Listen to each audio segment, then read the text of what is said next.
and welcome back to my channel. How are you? Are you doing good? Well, today we are going to have a very special recipe. We are going to make English scones, a very authentic recipe, perfect for English afternoon tea. And I'm so happy to share this recipe with you. So let's go ahead and make it. First, we have to preheat our oven to 180 C or 365 Fahrenheit. After you have preheated your oven, line a baking sheet with a parchment paper and set it aside. Here I have 2 cups of flour, regular flour, in a bowl. To that I am going to add 4 teaspoons of baking powder plus a dash of salt. Then I am going to add around 2 tablespoons of sugar. And then just give it a quick mix with your spoon. After that, here I have a very cold butter. Here I have ice cold butter, 3 tablespoons of butter. You can freeze it around 15 minutes before and chop it in little pieces. Or you can grate the freeze butter too. Unsalted or salted doesn't matter. Here I just have unsalted butter, but if you are using salted butter, you can use less salt in the recipe. Then use your hands or use a cookie cutter or use a blender. It doesn't matter, but I rather to use my hands. And rub the butter to the flour until it's like a wet sand mixture, like this.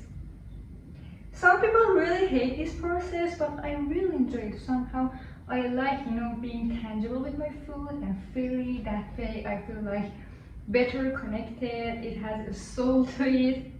But some people just hate touching their food. So that's why you can buy a cookie cutter, or use back of a fork, but that will take so long. Or you can grate the butter with a grater, and it's freeze overnight and very hard. But again, that would be somehow not desirable for some people. The best way and the quickest way is actually to use a blender. You can add all of your dry ingredients plus the butter into a blender and just give it 1, 2, 3 pulses and it's ready.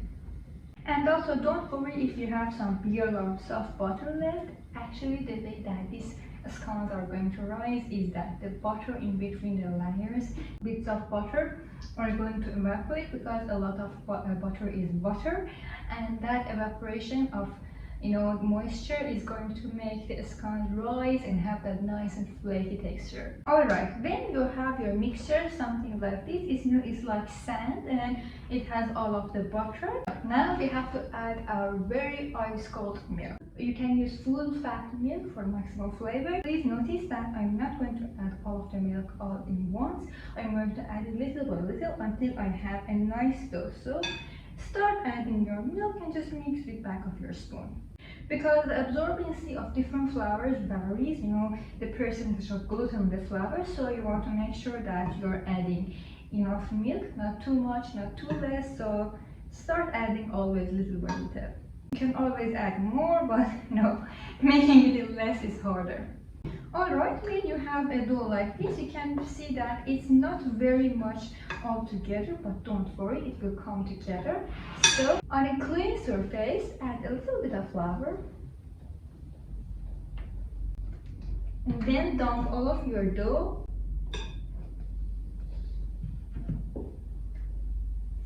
Alright, just help the dough, do not knead it. I am just helping the dough to get together. I'm not kneading it. You can use the folding method. In this method, I am just folding the dough like a book or a letter. I am just flattening it with my hand this way, because this is a very delicate dough and you don't want to overwork it. After we have made it into a rectangle, then fold 2 sides together and the other side. And just with your hands continue to work it. And it will all come together, the milk will absorb the flour. Then after it's like another rectangle, again fold it like this.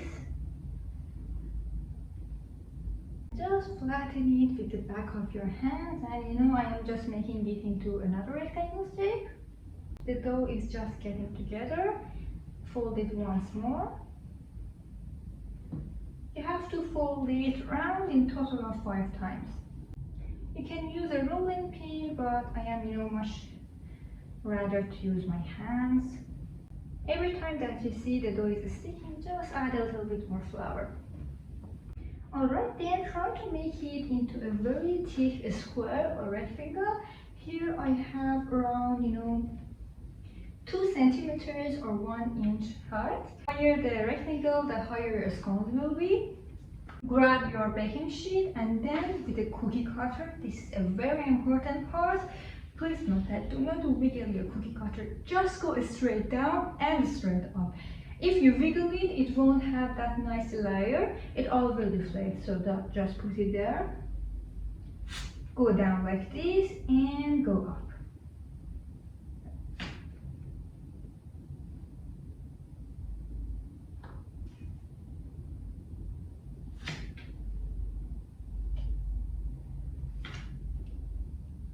And you see all those nice layers here, we want that. And with the rest of the flour, you can again mold it into another rectangle and make another one. Although the ones with leftover dough won't be as beautiful as the ones we made first, but they have cracks.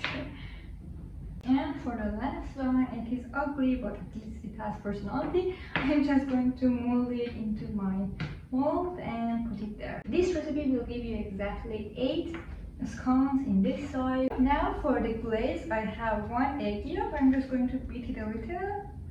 And here's another important tip. Just brush the top. It's very important that your brush won't touch the sides because it will prevent the sides from rising up. So right after we have brushed the top with egg yolks, you can brush it with milk or cream if you want, but egg yolks will give them a nice golden brown. Put them in the oven and bake them for 18 to 30 minutes, it depends, but take them out when they are golden brown, let them cool for 30 minutes and then we will see how they came out. Well, our scones are just out of the oven. I let them cool for 30 minutes. I know resistance was hard, but just look at them. I mean, they are perfect. They're perfection. The golden brown top, the crack, everything is authentic and you will feel like a queen while eating them.